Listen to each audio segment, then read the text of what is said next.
Hi, good afternoon, folks. This is Rajiv S. Khanna from immigration.com, the law offices of Rajiv S. Khanna, PC. Today is August 10th, 2023. This is our community conference call every Thursday, once on LinkedIn and once on our private bridge. This one is on our bridge. I'll be going over, normally I go over the frequently asked questions and the posted questions, but we have about 20 minutes to get started. So in the meantime, I'll just answer the questions of people who are already here. Anybody who has a question, press *5 on your phone. Anyone who has a question, press *5 on your phone. Okay, in the order that I see, the first one is from Texas. Let's get started with Texas. Texas, go ahead, I can hear you. Hello. Hello, Rajiv, sir. Hello, sir. Yeah. Thank you for taking my question. I texted you last week, but just wanted to confirm. So I'm on my H-1B right now, and I have about 4 years left. Okay. And I'm planning to move to Canada briefly for 2 years. Will it hamper my chances to get my H-1B back if I move back after 2 years to US? Not at all. You're good for the next 6 years. And the gap of the 2 years between the 6 years doesn't matter, right? Not at all. There is no issue at all with that gap. So what I would do is, if I were you, I would have the employer just revoke the H-1B, and when I need it, just file it again. That would be one way to do it. But there are several ways to handle it without getting into too many details. The bottom line is no problem at all. You can go and you can come back on H-1B whenever you're ready. Okay? Okay. Yeah. Thanks a lot. You are welcome. Okay. All right, folks. Anybody else has a question? Press *5. Press *5 on your phone. Guys, I have a bunch of people, so you just want to listen in? Okay. I'll get started on, there is a question. Let's see. This is from area code 979, also Texas. Okay. Go ahead, 979 area code. Go ahead. Hello, sir. Actually, I wanted to know, this, you are taking random questions right now? Yeah, I'm taking random questions because, we are going to start in about 15 minutes. Okay. So till then, I'll just take random questions. Go ahead, please. Okay, sir.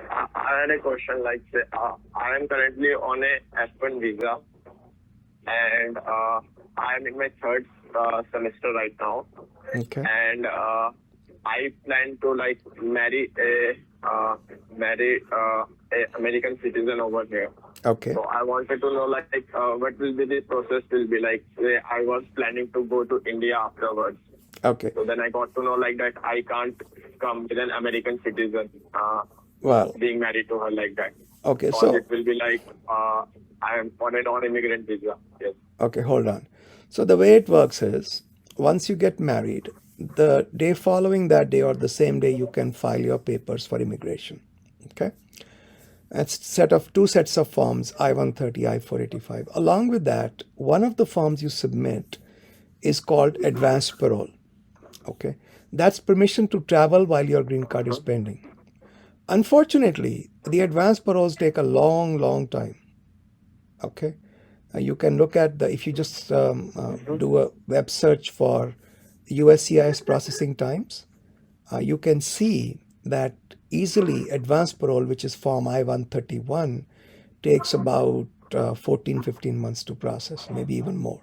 Okay, so you can't, it's risky to, first of all, you can't travel without that form approved, because then your green card your 485 would be deemed abandoned, which is a problem, which means you'll have to sometime in the future refile the case. So really, traveling becomes a hassle if you have filed the forms. Okay. Now, there is one more way to do this. Because you are in school, you could even file the I-130, and instead of selecting adjustment of status in the United States, you could say, I'll get my visa done, my green card done in India. Okay. So that means in about 8, 9, 10 months or a year, They'll call you for an interview, you go for an interview, and you come back with a green card. Okay. So you could do that. That's your choice. But if I were you, I would just go with the I-485 and not travel. If there's an emergency for the travel, you can argue that case with the government and try to get an expedited I-131. Make sense? Okay. So I need to file for I-45 first. I-485 is the smart thing to do, in my opinion. Yes, sir. Because you get work authorization Okay, also. and like, You can apply for work authorization also at the same time. so you're saying like it will take more than a year for that, right? Yeah, it can take more than a year, but work authorization should come a little quicker. Not a whole lot quicker, but a little quicker. Okay, and like this, you said like, but it won't impact my status when I go back to study for my semester. No, As an international student. just because you are married and just because you applied for a green card, there is zero impact on your status. In fact, having a 485 pending gives you the authorization to stay in the United States even if you reduce your course load. Oh, okay. Okay? Good luck. Okay, sir. And Yeah. okay, sir. So there is nothing, but I can't just enter USA without my card, right, sir?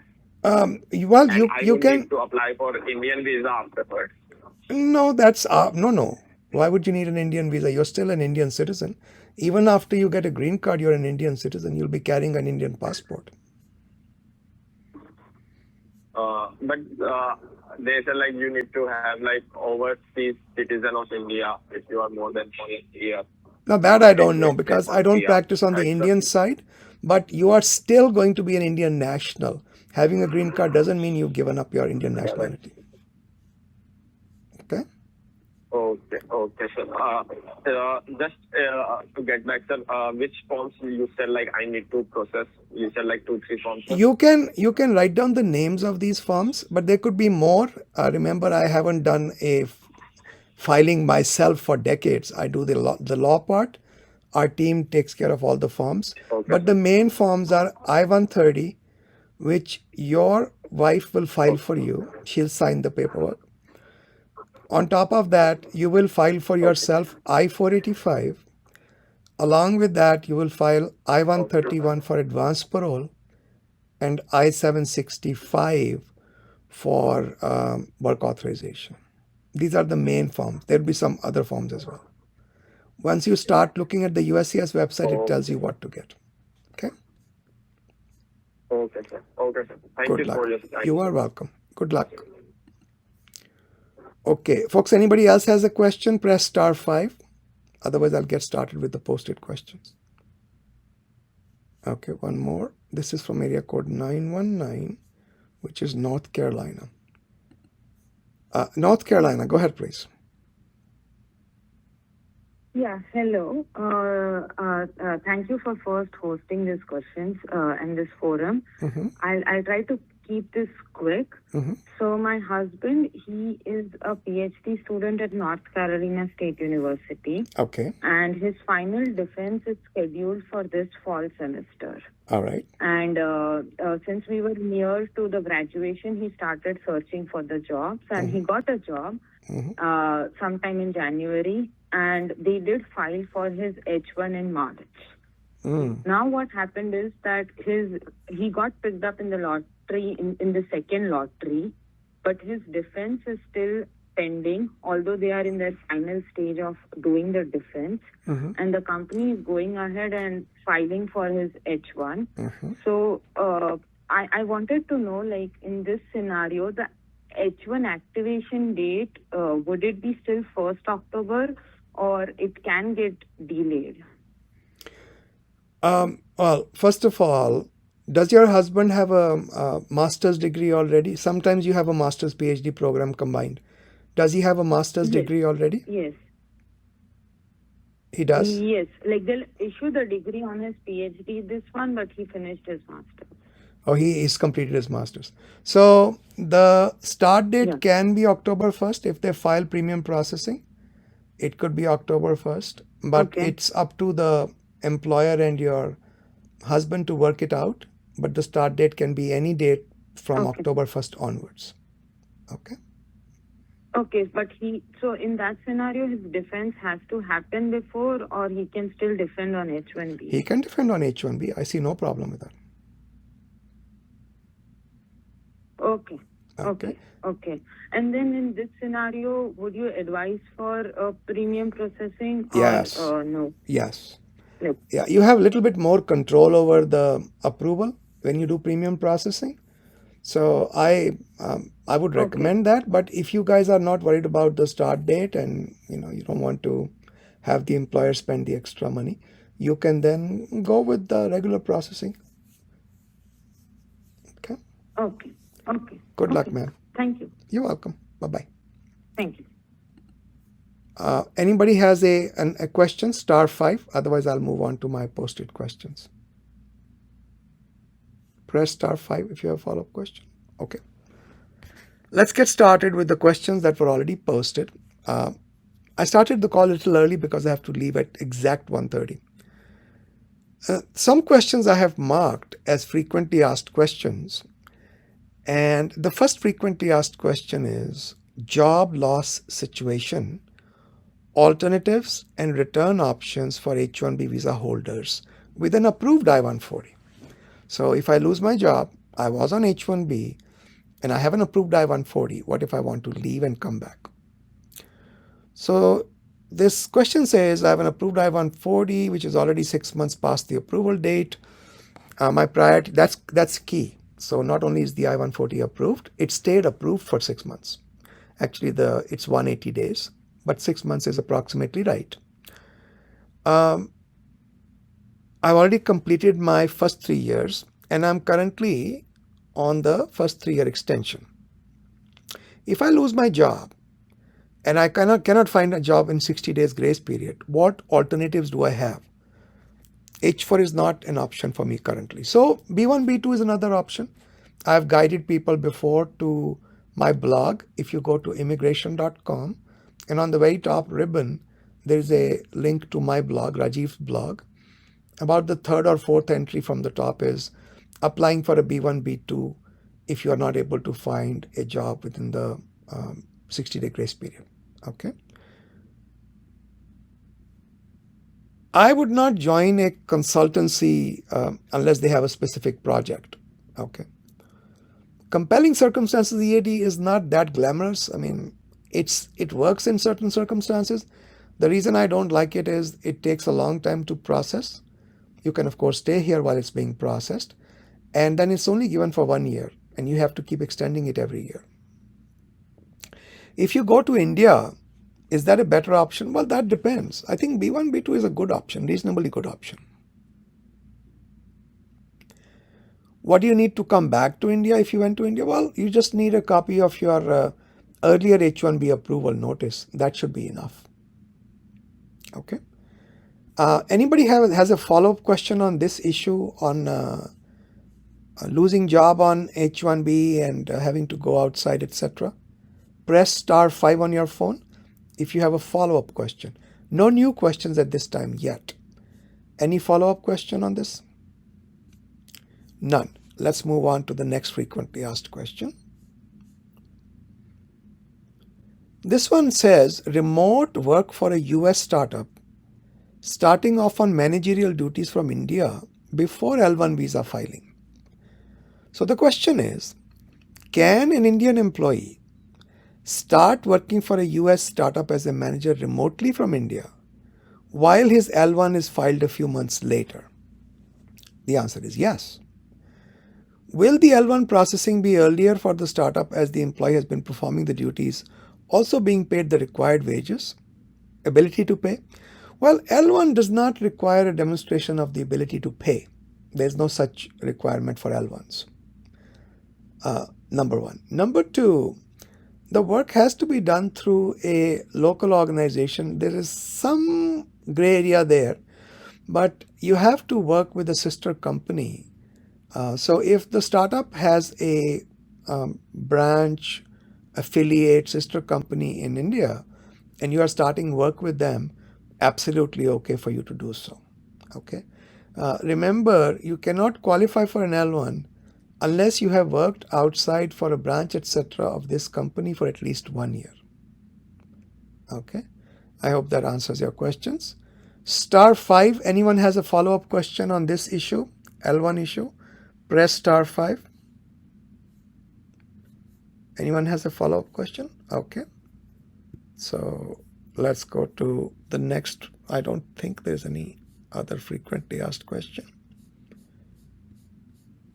Okay, there isn't. Now I'll go through the posted questions, and I'll lock the conference in about half an hour, and then I'll try to make sure that I answer everybody's questions who's here.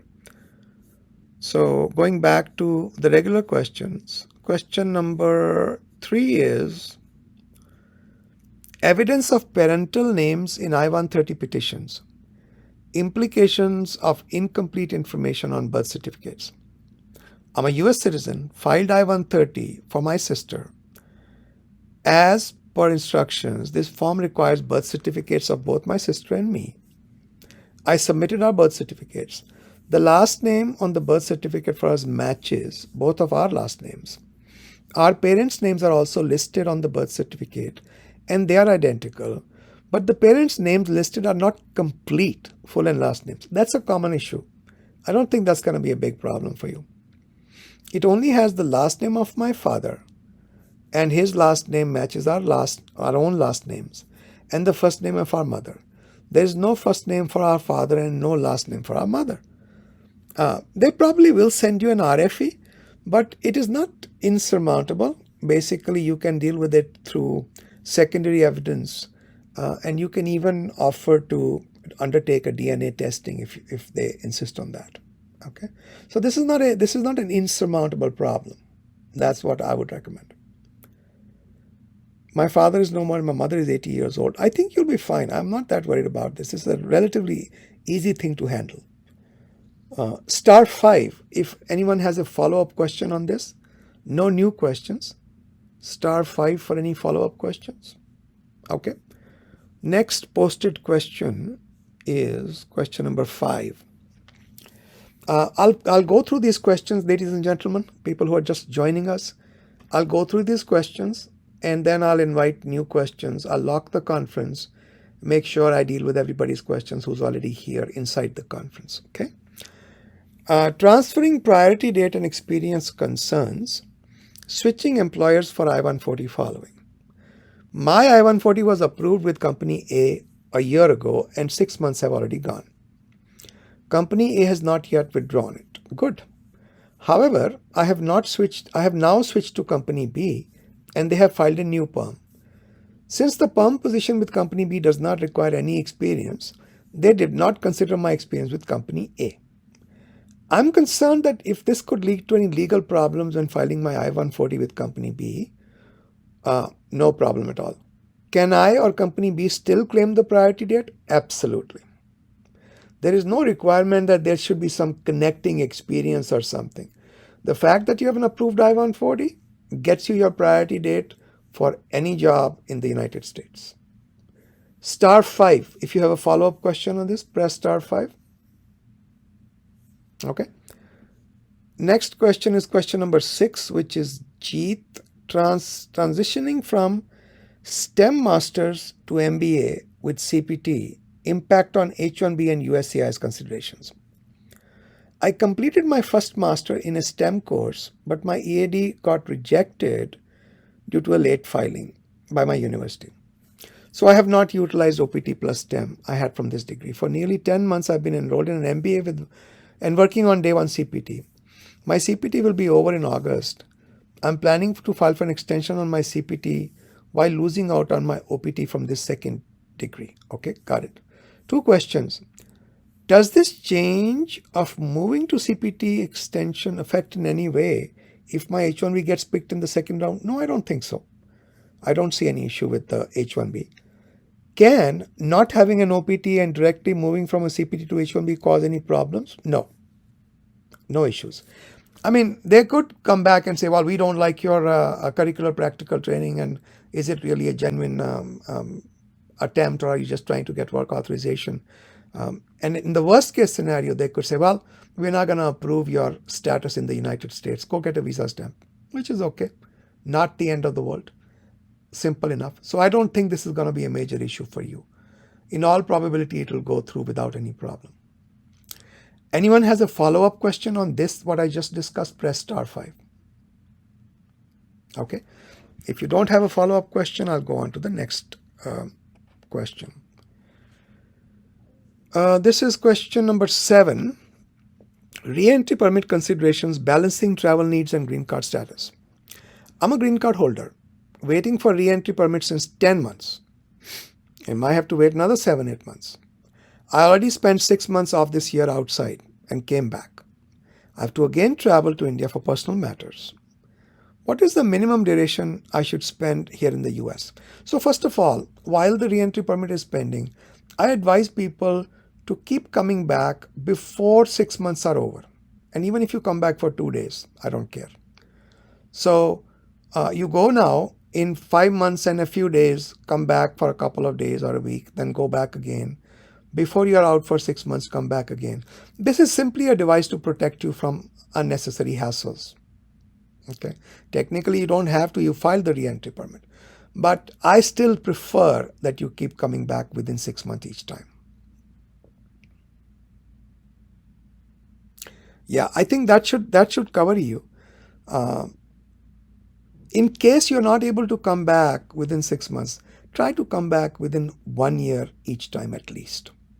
Because at 1 year, your green card is automatically gone. What if the re-entry permit doesn't get approved? That would be a really big problem for you. So I'm not aware of anything that protects you in those circumstances.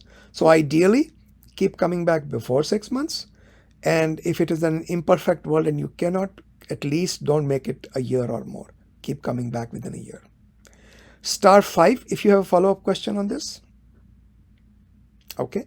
So this one, I'm going to break my own routine. I think I was going to lock the conference because we have a lot of people. Let's wait another 15 minutes.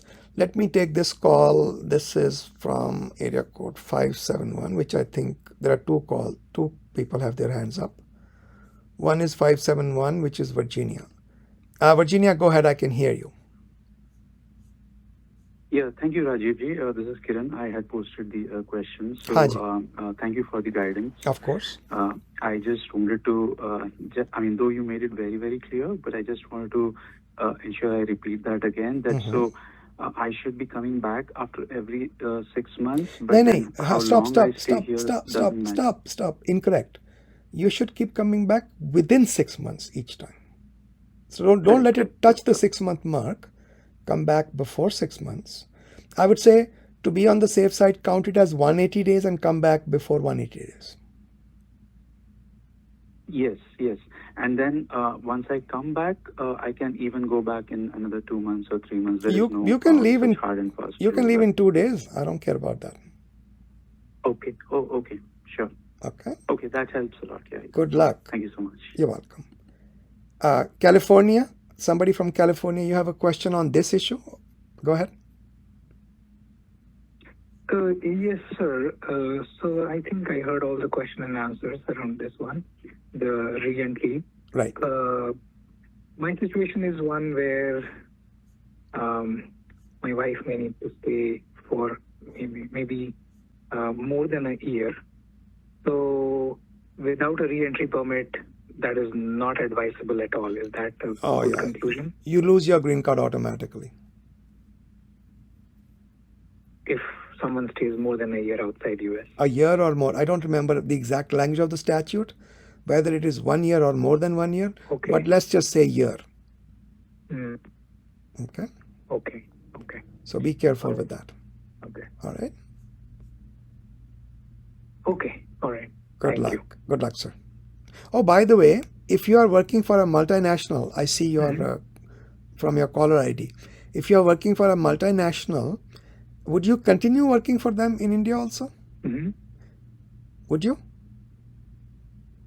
Well, I am going to continue to. I'm the husband. My wife may need to stay for more than a year, Okay. but she's not working. I'm working for a multinational. Oh, So I see. that does not So help my there's wife. another form I want you to take a look at. Go to the USCIS website and look at the form N as in Nancy 470. N470. Okay. Talk to your employer. 470. Yeah. Talk to your employer. If they help you do that, you can preserve the time for your naturalization also. So you file re-entry permit and N470 at the same time. Okay? Look into that. I see. Okay. I'll look into that. Yep. Good luck. Thank you. You're welcome. Thank you. Okay. I hate to do this, guys, but there's a lot of people here, so I'm going to just lock the conference because otherwise I won't be able to finish everybody's questions. So let me just lock the conference. The conference is now locked. That means I'll just finish these questions that are posted. Then we'll do all the questions from people who are here already. Okay. So next question, number 8. EB to India AOS I-485 queries. I-140 approval notice changed to consular protecting green card. I am from EB2. AOS is pending more than 180 days. I-140 refilled, approved. It must be refiled. Refiled, approved less than 180 days. My I-140 premium notice has only my last name. First name is missing. Attorneys are correcting it. No response from the USCIS for 6 months. Well, look, there are two possibilities. Either we screwed up, lawyers, that can happen. We could screw up the paperwork. There's so much paperwork we process. Or the USCIS screwed up. If the lawyers screwed up, they have to refile the I-140. Okay? It's very difficult to get it corrected if we messed up. On the other hand, if the government messed up, I would be calling them every 2 days to get this corrected. And the one advantage of premium processing is you can actually call and talk to somebody. So that's what I would suggest. Is it possible to change AOS to consular processing? Absolutely. And after some time, can we change it back to I-485? Yes, absolutely. What will happen to pending or approved EAD and AP in both situations? You'll have to refile everything. What is safe to protect my pending 485 and green card process? Exiting US? Oh, no. If you want to protect your pending I-485, stay where you are. Stay where you are. Okay. These minor spelling mistakes are not going to spoil your 485, but get it corrected, okay? Anybody has a follow-up question on what I just talked about? Press *5. Any follow-up questions? Press *5. Okay. Let's go to the question number 9. Exploring job change option for EB2 I-485 holder priority date retention working on EAD future EAD considerations. Okay. My priority date is March 2014 for employment-based I-485 EB2. Got my EAD. Good till 25. Entered the country on advanced parole last month. Waiting for new AP. My H-1B visa is expired. Stamp is expired. Okay. Given that I-485 date is not going to become current for another 3 to 5 years, I'm considering looking for other jobs. Can I switch to another job that is not same or similar? Yes, but then you have to restart the PERM and the I-140. You'll keep the priority date though.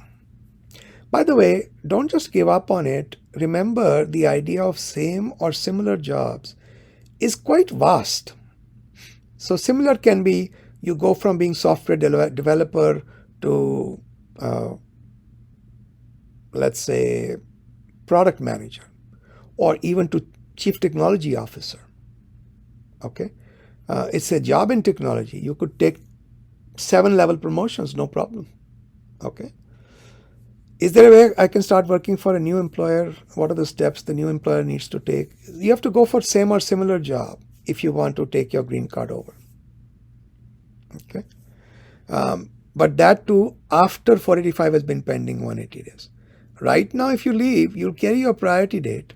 You'll carry your right to extend your H-1B as long as the dates are not current.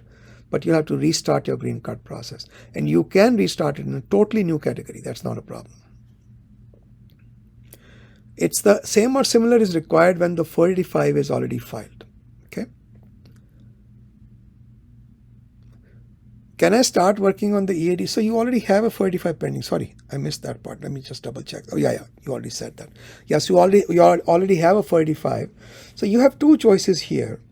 You can either get a same or similar job and carry your whole green card over, or you can start your work with a new employer on EAD for a totally different job, but be prepared to provide an offer letter on a same or similar job from a third employer or the second employer. This is a future job. So it can be, there's one way to handle this, which is you're working in the interim from number 2 employer, totally different job, but a number 3 employer or number 2 employer itself has given you a same or similar job offer. I hope that makes sense. Do I need to wait for H-1B transfer? No, you can start on EAD and get your H-1B approved and get it stamped sometime whenever you have time and your advance parole is approved. You can travel to Mexico or Canada, get your visa stamp and come back. You're back on H-1B. That is always the smart thing to do. Keep your EAD in your back pocket. So you can convert back, even if you used EAD, you can convert back by getting an H-1B approval and a visa stamp. No. You can. You have a question that if the dates are not current, then I can't renew my EADs. Oh no.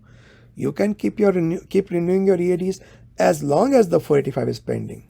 No issue at all.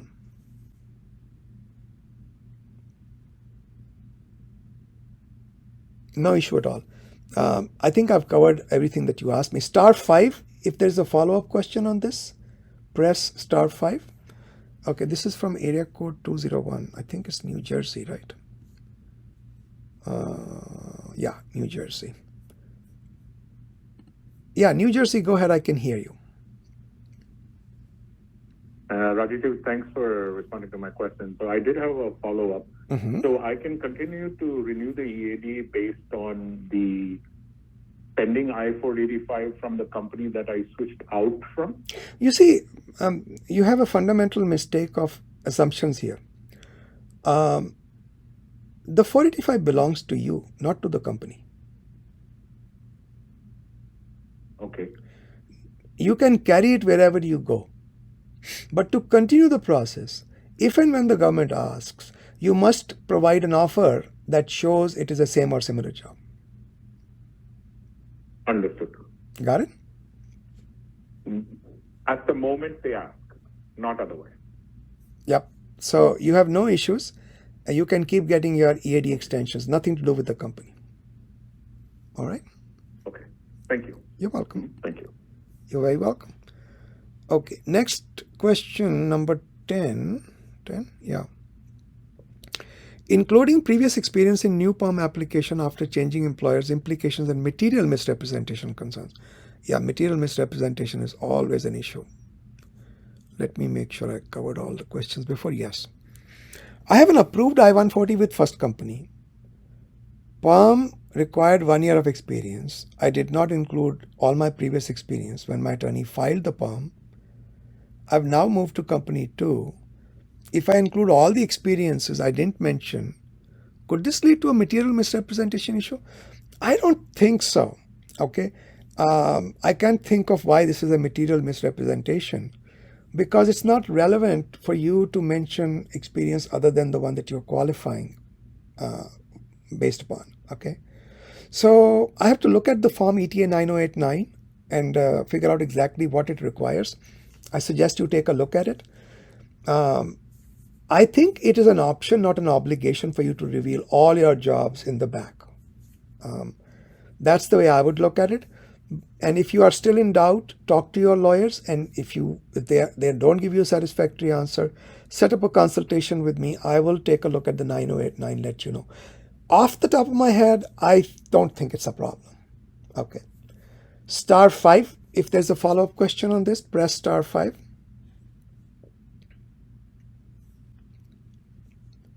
Question number 11.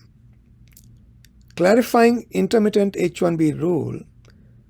Duration of stay outside the US and returning within 90 days. I've read your Economic Times article and I do know about 8 CFR 214.2 intermittent H-1B rule, but I'm still confused. Some lawyers say it is safer to return within 90 days. That's absolute nonsense. That 90 days has zero meaning. There is no law that puts down 90 days as somehow a magic figure. Okay, so to clarify this once and for all, it used to be quite simple and still is in my opinion. You can use your H-1B intermittently. So let's say I have an H-1B approval for 3 years. My company says work for us from Canada. Okay, I go to Canada. I come to USA only 10 days in a year. During those 10 days, I work according to my H-1B. I get paid accordingly. Then I'm gone again. Is this legal? Absolutely. And the H-1 still continues. Department of Labor messed up, and I pointed that out, that they have given a really bad ruling. Doesn't make any sense. They said, well, you have to be paid while you're in Canada according to the US standards. I said, that's nonsense. Absolute nonsense. That makes no sense at all. So there is a mistake by the Department of Labor. Now you have two choices. You can either work intermittently like I suggested and don't worry about this bad ruling from the Department of Labor, or you can tell your employer to revoke your H-1B. You can always get it back. No issue at all. Okay.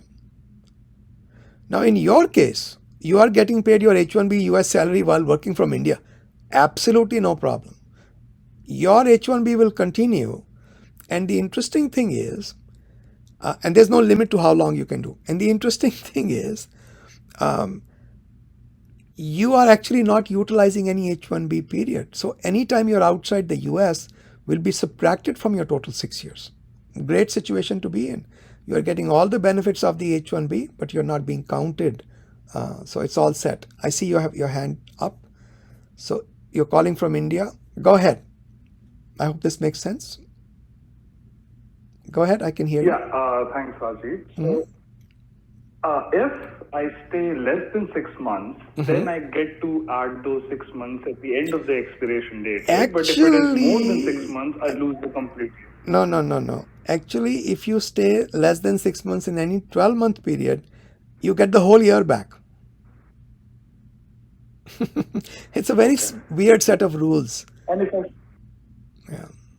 And and you count the year from October 1st to September 30, right? I see, that's not very clear, but I think it should be counted based upon any 12-month period. That's the way I look at it. Oh. Okay. Now, another interesting thing, think about it, how weird this is. So if you're out of USA for 5 months and 20 days, you have recaptured the whole year. But if you're out for, let's say, 6 months and 3 days, 6 months and 3 days will be subtracted from your H-1B time. But shall I count those 6 months and 20 days from January onwards? Or yeah, that's what I said. Onwards? I would count it as any 12-month period. Okay, but nobody knows the answer to that question.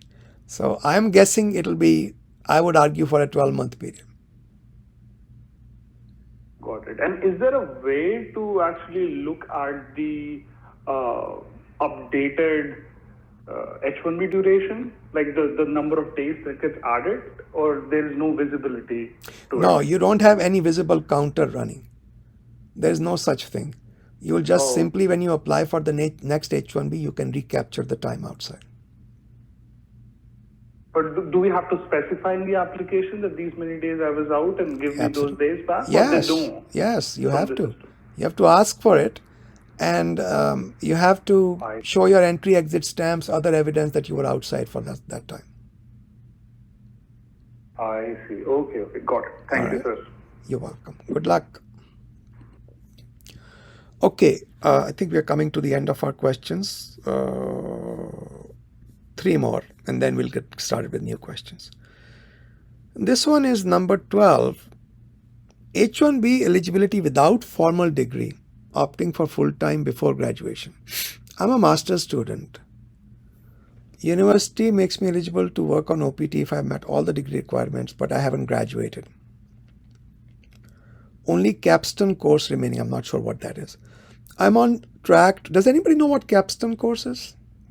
*5. Raise your hand. *5. Oh, okay. Help me with this.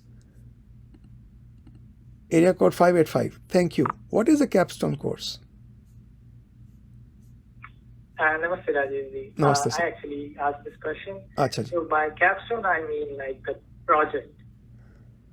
Okay, so the degree requirements are not yet complete. You still have something remaining. Yes. Right, okay. So that means, okay, currently you graduate in May 24. Currently I'm working as an intern. If they offer me a full-time position starting Jan 24, will I be able to file H-1B without a degree certificate? Okay. So let's there are two sides of this issue. Okay. First of all, what is your bachelor's degree in, sir? My bachelor's is in electronics. Okay. So even that's a 4-year degree from India, right? From one of the universities? Yeah, that's correct. Okay. So if you get a job in electronics and probably even in software development, you would qualify based upon your bachelor's degree alone. You don't need a master's degree. Right? Yes. But in order to be counted in the lottery in the master's degree quota, your degree must be finished completely when you file the H-1B, which means you can go through the lottery even with the master's degree pending, but when you actually file the H-1B about 90 days from selection, your degree must be completed. So you can apply for H-1B through non-master's degree quota anytime. But if you want to apply through master's degree quota, degree must be finished by the time you apply for your H-1B. Make sense? Yes, Rajiv. I have a follow-up question. Follow.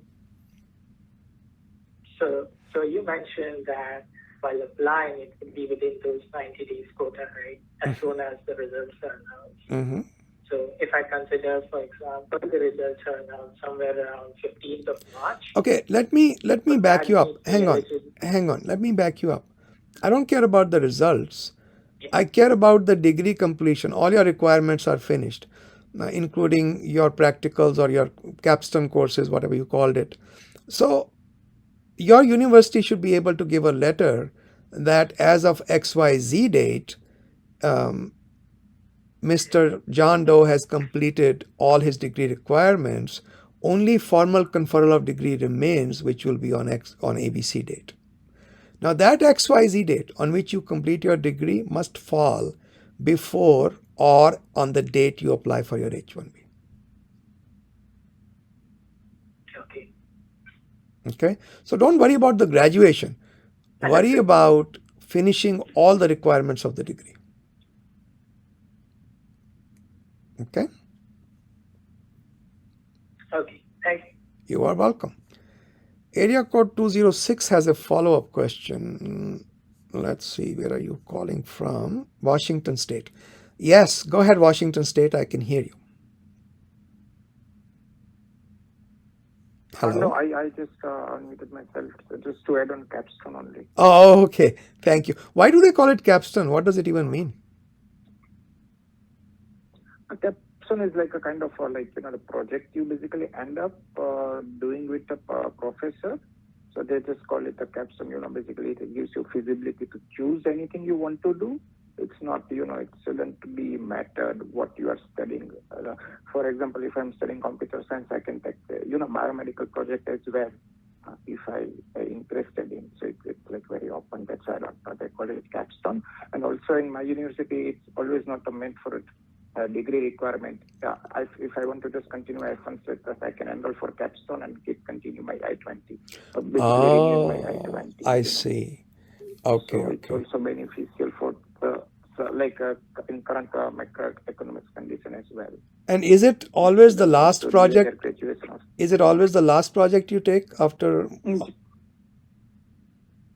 yeah, generally it's after it's a 2-year course, and it's generally in the second year, because you need to complete your some minimal courses or basic courses first. Then you automatically become eligible for the same. Very good.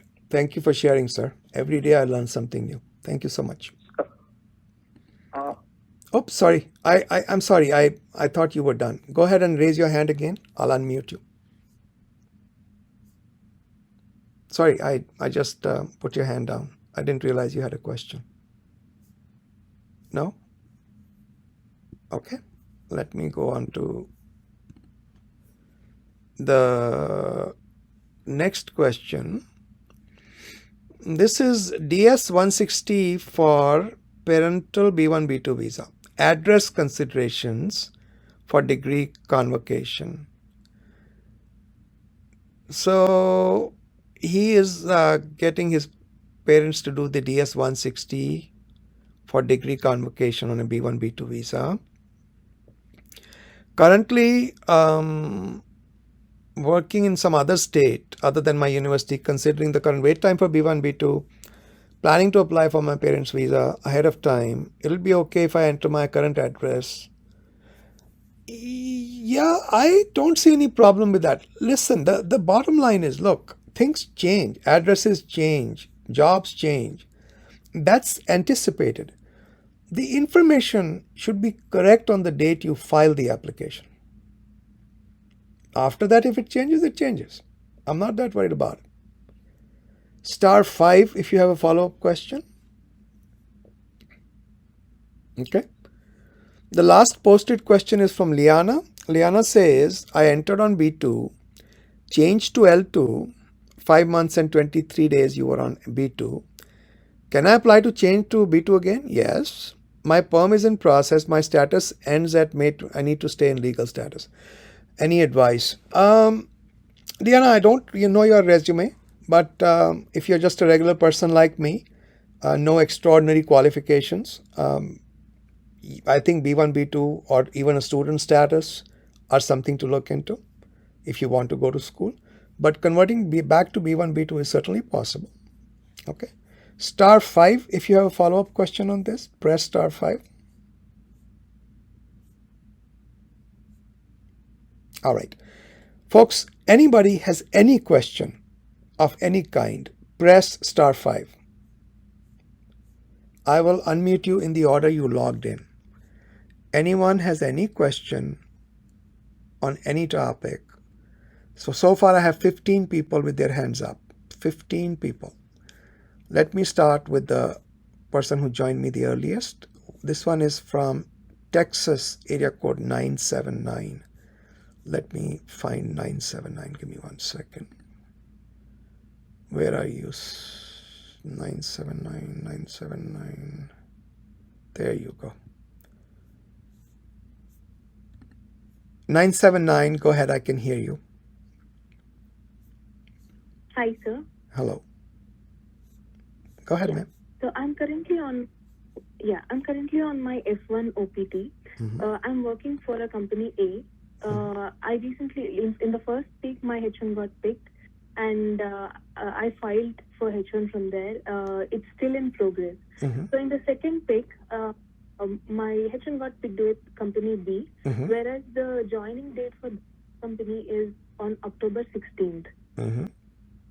So if I go ahead and file my H1 with the company B, and under premium processing, will the H1 get activated on October 1st itself, or will that get activated on 16th as per my start date?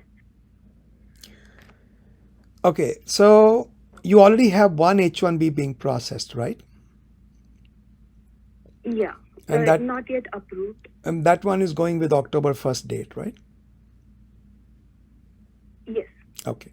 Now you want to file another H-1B, and now this is where I start getting confused.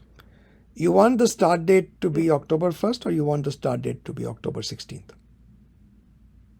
I want the start date to be October 16th because my F1 OPT is valid. I recently got graduated, so yeah, I want to work for the company A with either with its H1 or F1 OPT till 16th, and I want H1 with company B to get activated on October. Yeah, I don't think that should be a problem, ma'am.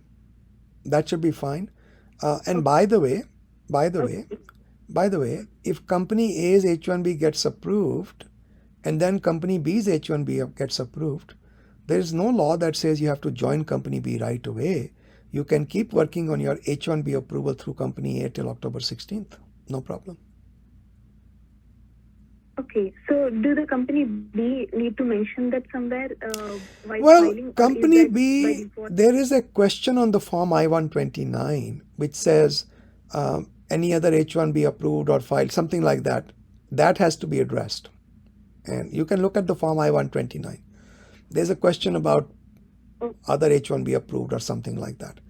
Also, there was a little issue, a little gray area about what the start date should be when you file for an H-1B. Okay, I think it has been resolved, but I would very strongly recommend that the lawyers who are doing the October 16th start date, you talk with them and ask them to specifically look at whether or not you can select October 16th as your start date. I think you can. Okay? Okay, sir. Good luck. Yeah, and I should also, should I need to let the employer A know about the employer B's H1?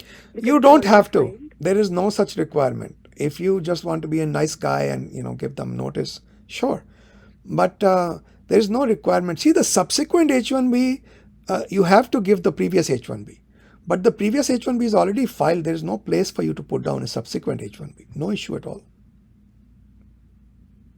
Okay, sir. And if I go for stamping, will the having two different H1s? No issue. No issue.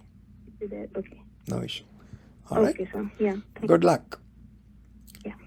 Okay, so I'll now go to my old grounds, Ontario, Canada. I went to school in Ottawa. Hey, Ontario, go ahead, please.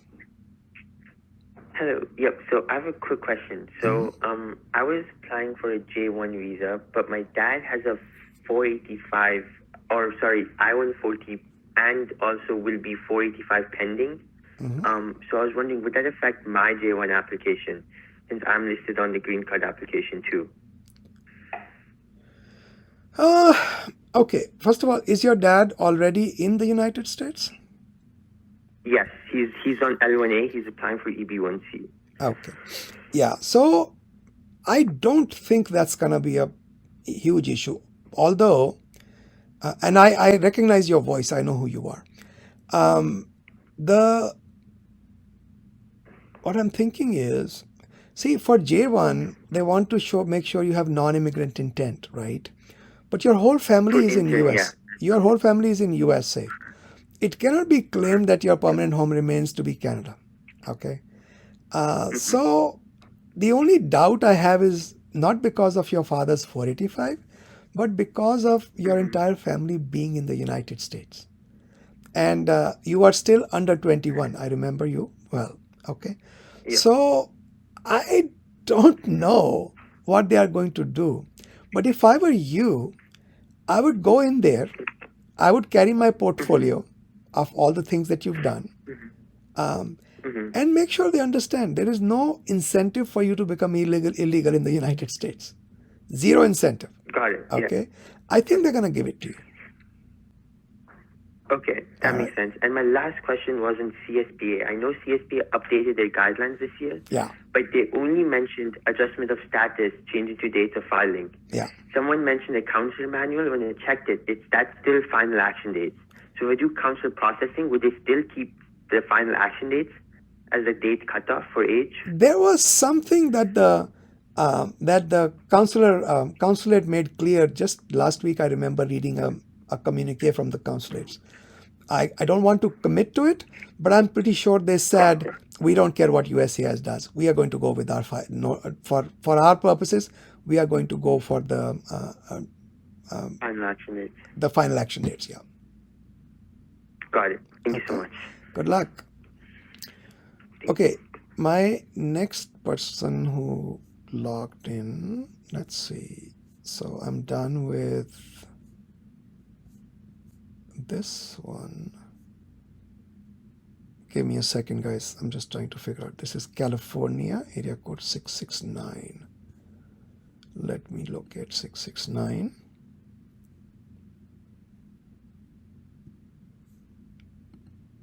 Yeah, 669. I can hear you. California. Go ahead, please. Yeah. Hello, Rajiv ji. Hello. I have a question. I'm actually an F1 visa, and after coming to USA, I got married to a green card holder. And recently, we have filed for a I-130 petition, and my status is actively being reviewed. Okay. And in the My Progress section, there is no update on any date or etc. Okay. My question is, do I have any travel restrictions to travel outside USA when my I-130 is under review? Oh, no, not at all. You have an H-1B. It's a dual intent visa. There is absolutely no issue. I have an F1 visa. Oh, you are I thought you said H1. Okay. F1. No, F1. F1 is a little bit more difficult to predict, ma'am.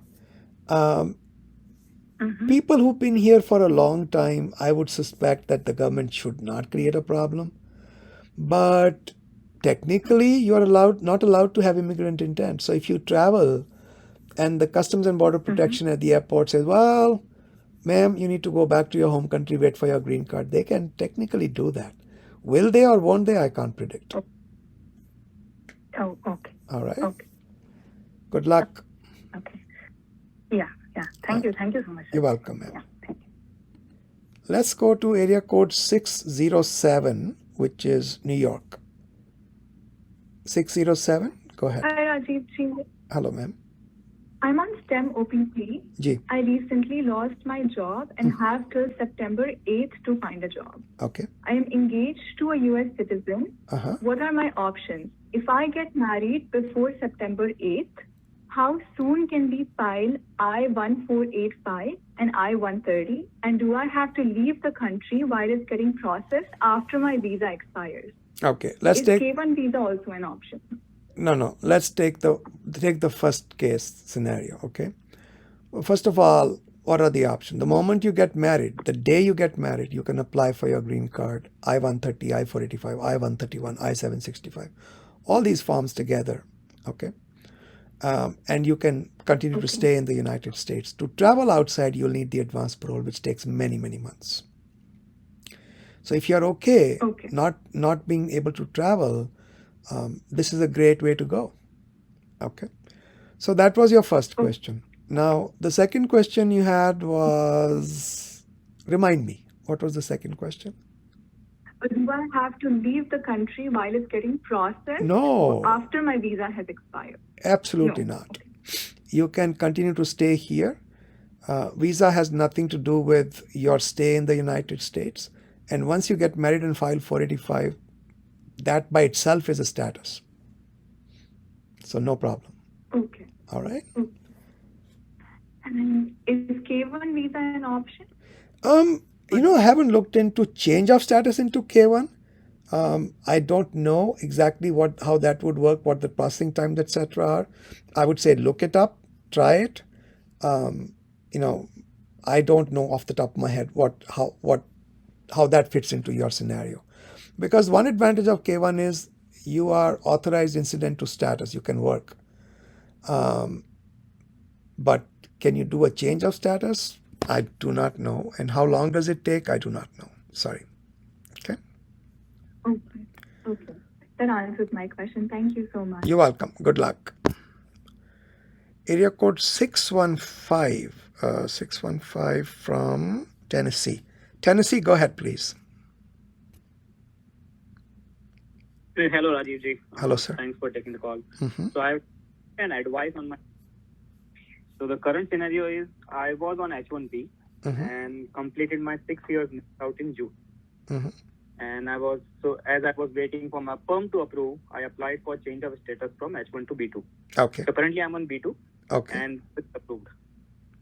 And meanwhile, my PERM is approved, my 140 is approved, and I'm working on my change of status from B2 to H1 again with my attorney. Okay. So, concern is my H1 max out last date was 17 June. But the receipt date on my approved B2 is 20th June. Yeah, 3 days it's not a problem at all. It's not a problem at all. It's not a problem. No, because this is a latency built into the system. It's nobody's fault. You applied on time. I think you're okay.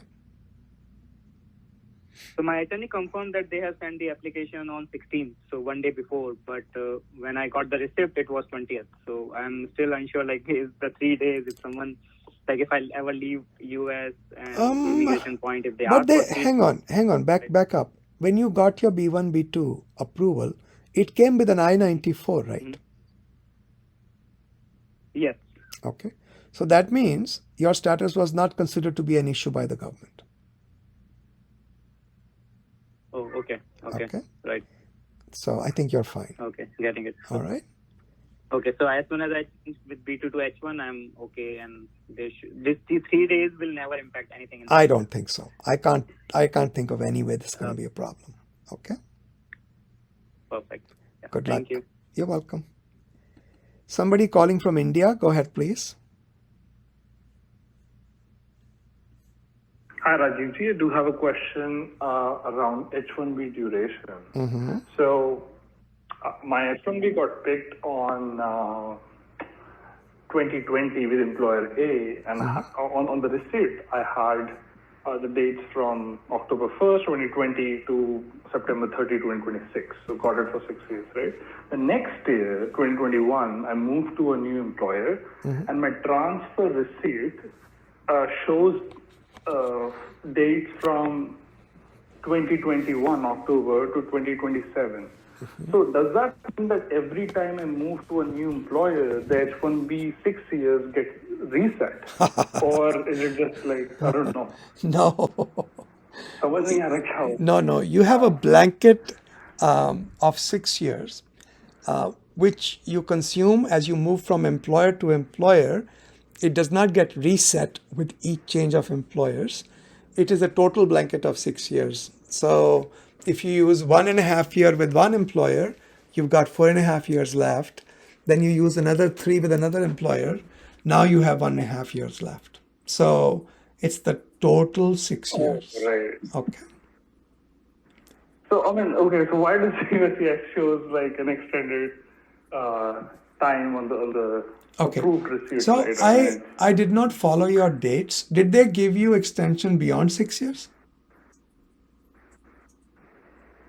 No, so my initial don't give me the dates. I'm never going to be. 2020. Hang on, don't give me the dates. Just answer my question.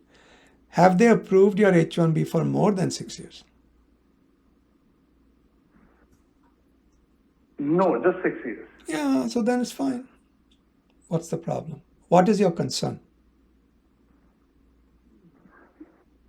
So the end year initially with employer A was 2026, but then the next receipt that I got with a new employer was ending at 2027, right? So yeah, but like it's still under the same blanket of 6 years, right? So as long as they're not giving you beyond 6 years, whether they give it to you for 2 years or 3 years doesn't really matter.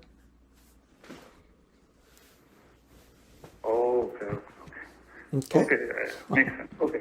Got it. Yeah. Good luck. Thank you.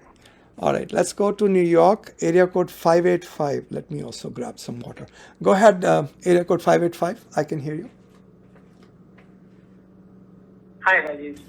Rajiv, this is, I had asked the same question, right, in the forum. I couldn't unmute myself. I had a follow-up question regarding the H1B before the degree convocation. Okay. So, Go ahead. So you just mentioned, right, I can file using my bachelor's. I just wanted to inform, like, would it be a problem if my bachelor's is not 4 years, but it's a 3 years degree? It can be. Sometimes in India, you do a 3-year bachelor's for engineering when you've done a 3-year diploma. Did you do a 3-year diploma? Correct. Yeah, that Yeah, actually, my diploma was a 4-year. yeah, that evaluates to a 4-year degree as far as I remember. I don't think it should be a problem. Okay. Okay.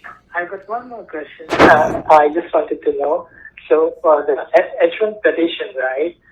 For every year, do they have the same earliest and the last date to file, or the dates are variable?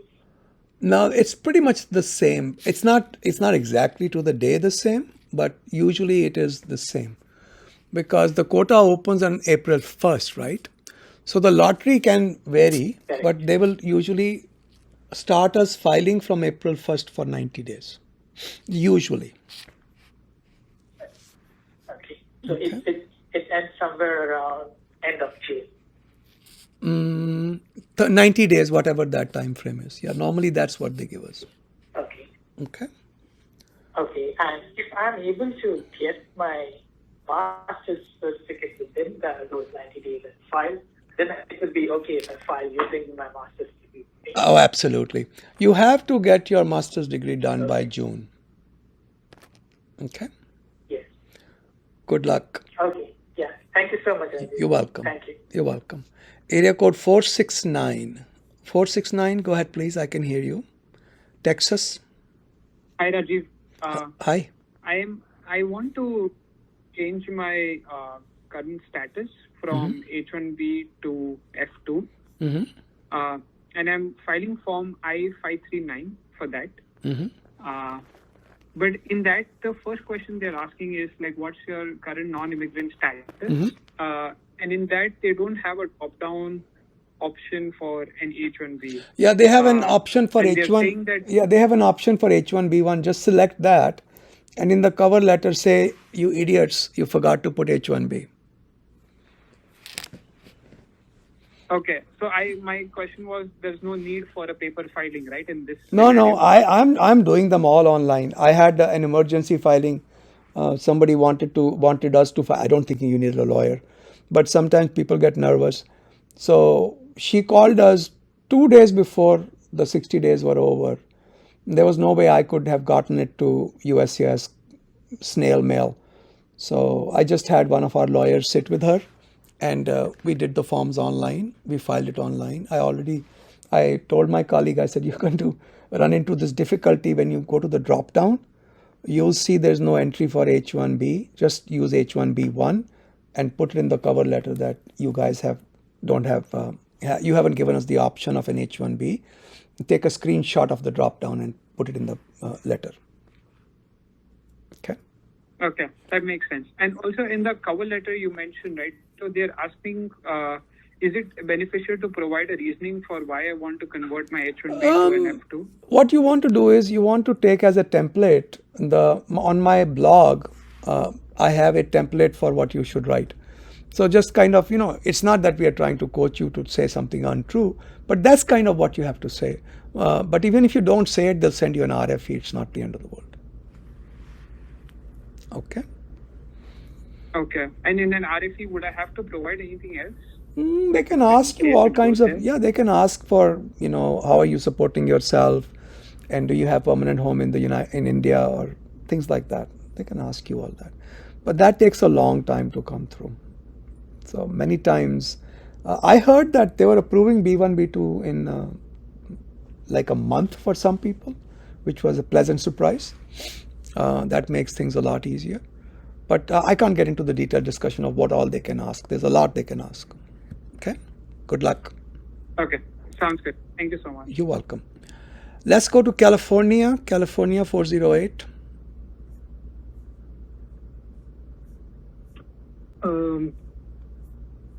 Hello, sir. I have a question about the implications. So me and my wife are green card holders currently living in US. Okay. My wife is likely to be in India for childbirth. So if she stays there and the child is born in India, what are the implications for visa or green card for the child that is born in India and needs to come back to the US after birth? The child he'll be an Indian citizen, or she will be an Indian citizen. And when you bring the child back, if the child is less than 2 years old, I think they travel on the mother's passport only. You can double check the rules. I'm trying to think of the best source, easiest source for you to access. So when the child is under 2 years of age, there's very little formality involved. You know what you can do? Easiest thing, just contact a local travel agent in India. They'll tell you what documentation you need. Okay? And that child will have to get a green card with you, just like any other child in the United States. But if I am not a citizen at that time, No. when the child Are you travels back to the US, currently are you a green card holder? Yes. Okay. So when the child comes back, you would apply for the child a Form I-130. I believe so. I mean, again, there may be some procedures at the border for children under 2. I don't remember exactly what. But the worst case scenario, all you have to do is file a Form I-130 and apply for the child's green card. No big deal. Okay? So they can travel without any problem. Yeah, and then it might involve, I don't remember, I have notes on this, but I don't remember off the top of my head, whether they just approve the child for a green card at the airport, or whether you come in and apply for an I-130. I don't remember the details. But it's a relatively hassle-free scenario, as long as it is the first travel and the child is under 2 years of age. Okay? Gotta go. I see. Okay. Good luck. Okay. All right. Yeah, I gotta hurry along, guys. I have a deadline to meet. Area code 973, New Jersey. Go ahead, please. Hello, Rajiv. Go ahead, sir. Can you hear me? Yeah, we have to hurry this up. Go ahead, please. So currently I'm H-1B and my visa is going to expire in 2025. I can't hear you, sir. I can't hear you. Hang on. Can you get closer to the microphone? I can't hear you. Hello? Much better. Go ahead. What are you saying? Go ahead. Yeah. So, I'm on H-1B and my visa expires in the year 2025. And I recently got laid off and I have 30 more days on the clock period out of 60. So I'm planning to move to B2 visa. But the only thing is my English passport is going to expire in the month of December 2023. What is expiring? Sorry. What is expiring? My December 2023. What is expiring? Your passport? Passport, yes. My Okay. passport is expiring. Yeah, that shouldn't be a problem. Also has the last Just apply for renewal now, and you can apply for B1, B2 with the old passport as long as you have applied for the new one. Okay. Okay. Good luck. And what about the I-94? So my I-94 also expires in the. What do you mean your I-90? Look, you don't have 60 days if your I-94 expires before 60 days. Oh, sorry. I just missed it. Sorry. Hello. Hello. Yeah. Sorry. I just missed it. Yeah. Yeah, so guys, I have a webinar to deliver. I really want to get there a little early. So you're gonna have to hurry this along. I've got 12 people waiting in the call for me. So what are you asking me? I don't know what you're asking. So what I'm saying, my I-94 is also expiring in the month December 2023. So would it be hindering my B2 visa or? No, it does B not. Visa? That's not an issue. Okay. So I can just apply for B2 and wait for the new passport? I said that already. Yes, sir. That's what you do. Okay. Okay. Good luck. All right. Thank you so much. You're welcome. Florida, area code 813. Let's keep it moving, guys. Hello, Rajiv sir. Thank you for unmuting me. I was actually transferred to Canada from my employer. They have recorded the action as a transfer, like termination and transfer to other country. Okay. Now I have an issue here. I want to move out of this employer actually. Okay. So if I want to come back to US, Mhm. is my termination, which was transferred to other country, going to be treated for the 60-day period of unemployment? That I don't even know why that is an issue. Are you trying to get another H-1B? Are you trying to change employers with an H-1B, ma'am? Yes. Okay. None of this has any issue. Don't worry about it. It's a zero problem. Okay. And do you suggest I should be in United States when I am going to find another employer, or I can stay in Canada and come back after after I transfer to another employer? I think after transfer is better. Okay. Just that I have an approved I-140 and my visa is like H-1B. Current visa is applicable, eligible until next year, active until next year. So that won't be a problem if I enter with the same visa. You cannot enter on an H-1B if you don't already have a job on the H-1B. You cannot use that visa. If I don't quit from this company and try to re-enter on the same, It's still illegal because you don't have a job. Okay, got it. Don't use that. Okay. Good luck. Virginia, area code 571. Go ahead, please. Hi, Rajiv. So I have a question. I recently got laid off and I'm on H-1B visa. So I have 60 days to find a new job, and my wife is on F1 visa. So should I just, to legally extend my stay from 60 days, should I just apply for a change of status from H1 to F2? You can. F2 or B1, B2, either one is okay. Okay. And while the change, I read that the change takes some while. So while it's in process, I can still stay that is correct. in United States. Yes, you can. Okay. All right.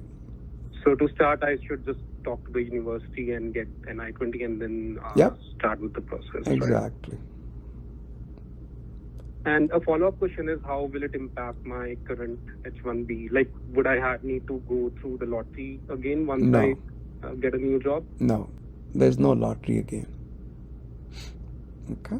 So it will be similar to the current transfer process if I get a new job on F2? Look, that's a very long discussion. Go to my blog, read up on the B1, B2 conversion. It's the exact same situation for you. Got it. Good luck. Okay, thank you. You're welcome. Ohio, area code 937. Go ahead, please. Hi, Rajiv. Hello. Hello, can you hear me? I can hear you. Go ahead, please. Yeah. I have a question about filing H1. Presently, I'm on STEM OPT. So, can I put my start date in January? I'm planning to go to India in November and December. So, I don't want to have stamping issues then. So, after I come back, I'm planning to transfer to H1. Is it possible? Hang on one second. Are you currently on OPT? Yeah, I'm currently on STEM OPT. My STEM OPT ends in August 2024. Is your H-1B approved already? No, I got it picked in second lottery, but I have to file it. I just wanted to confirm before filing. Okay, so this is the way I remember it. Double check with your lawyer. There's a lot of details here. If your H-1B is approved and you travel before the H-1B becomes effective and return, you can come back on F1. But if you return after your H-1B kicks in, you have to get an H-1B visa stamp before you come back in. Okay? Okay. So let's say that your H-1B start date is October 15th and you return before October 15th, there should not be any problem. You can come back on F1 visa. But if you want to return on October 20, if you want to come back on October 21st, you have to go get an H-1B visa stamp first. Okay, so H-1B stamp start date is decided by the USCIS or by us? By you. by your employer. Okay. All right? Okay. So I can ask my employer to Yeah. have my start date. Yeah, definitely. Okay. Okay. Good luck, sir. Thank you so much. You're welcome. Back to Washington State again. Go ahead, Washington State. Yeah, thanks, sir. Thanks, Rajiv, for doing this. So I have two questions. My first question is very quick. My brother's H1 picked in second lottery. So can he travel outside of US and return back on F1 before H1 petition gets filed? Yeah, I just covered that. The answer is yes. Double check with your lawyers and your employer. So I gave the example. Okay. Yeah, so as long as he returns before the H-1B becomes effective, he should be able to travel on his F1 visa. But make sure that before he travels, his H-1B is approved. Oh, no, that's what I'm saying. His petition is not filed yet. It's just picked in the lottery. So still can he travel before filing the petition and return back? Yes, to the best of my knowledge. So in this case, this is a slightly different question. So you haven't even filed the H-1B yet. Can he travel and come back on student visa? As far as I know, yes. But you can go to my blog. I have a detailed mind map on when you can travel, when you cannot travel. It's about 5th or 6th page of my blog. Okay.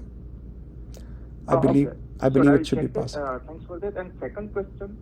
My second question is that my brother is currently on STEM OPT, and last year during post completion OPT he worked for a company A and company B, and earlier this year during STEM OPT he joined company C, and since his H1 didn't get picked up, he left the company A and Okay, B. I have no idea what you're saying.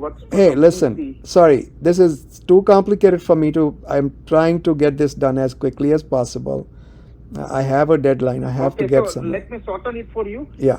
Let me shorten it for you. It's a one-line question for you. Is it required to list all US work experience on the H-1B petition?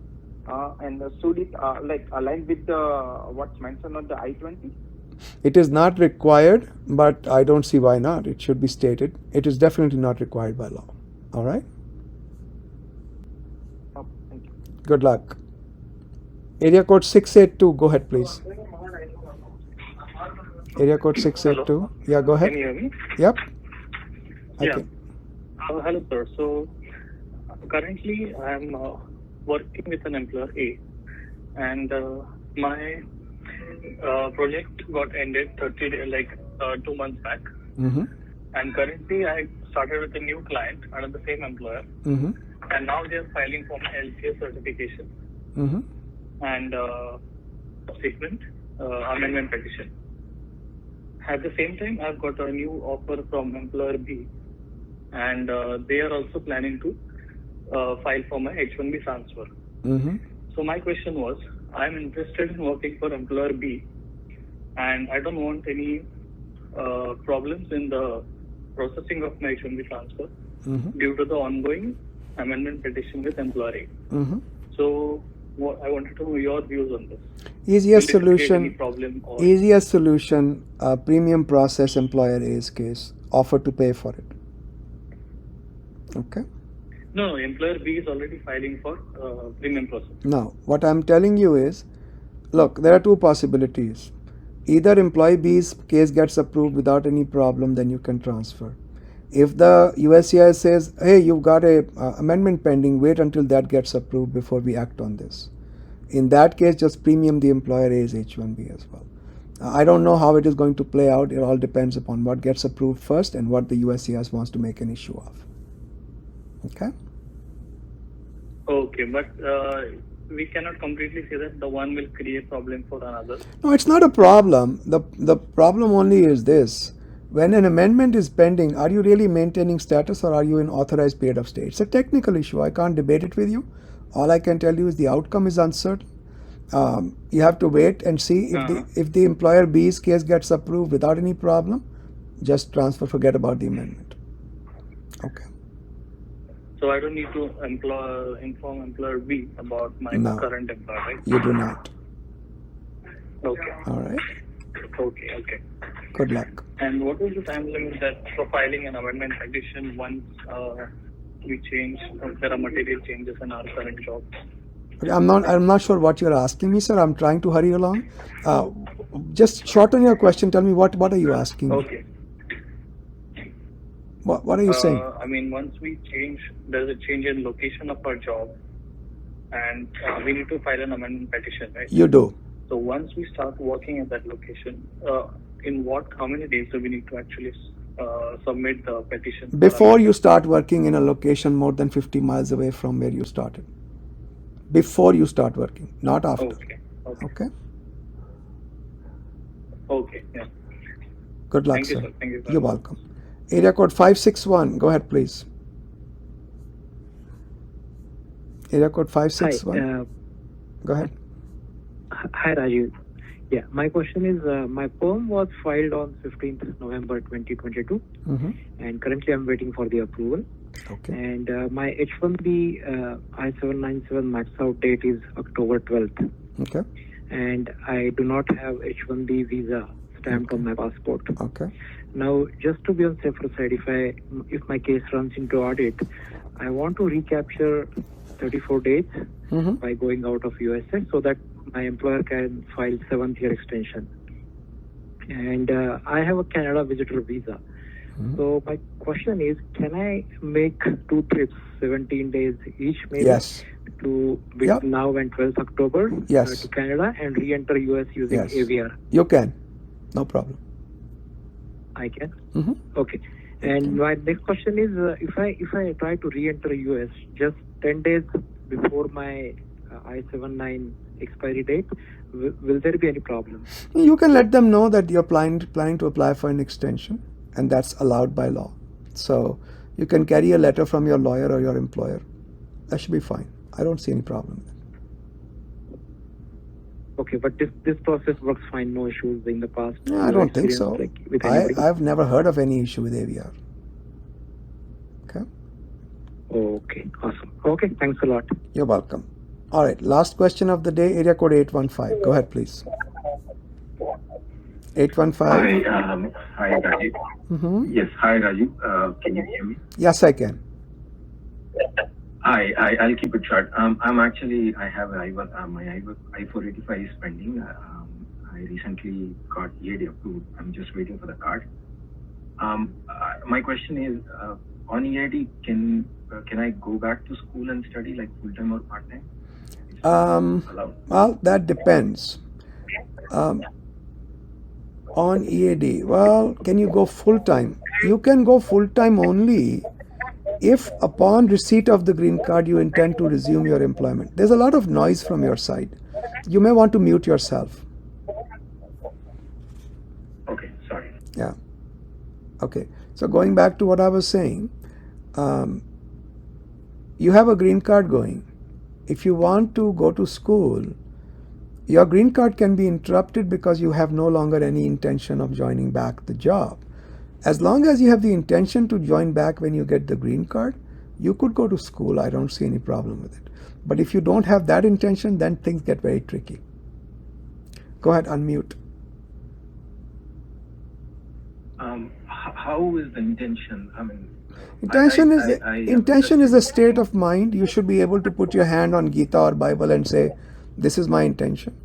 I mean, it's a very complicated issue. I mean, I can talk about it for the next half hour, still not come to a conclusion. It's based upon the conduct of the parties. I would be very hesitant to let the employer say that, we have the job open if they don't really have the job open. So those are the issues. I mean, it's not an easy question to answer, not something I can discuss in 2 minutes. Bottom line is, I gave you the bottom line. How, what, why, when, what are the contours? That's a long discussion. Can't do it here. Part-time is fine. Right? Part-time is perfectly okay. As long as you maintain your H-1B full-time, your job full-time, part-time is perfectly fine. Okay. Thank you. You're welcome. Good luck. Okay, folks, I have to run. I'm actually 10 minutes late for the other call. Good luck to everyone, and I'll see you again next Thursday. If need be, I might do another call in between during the week or weekend. Bye-bye.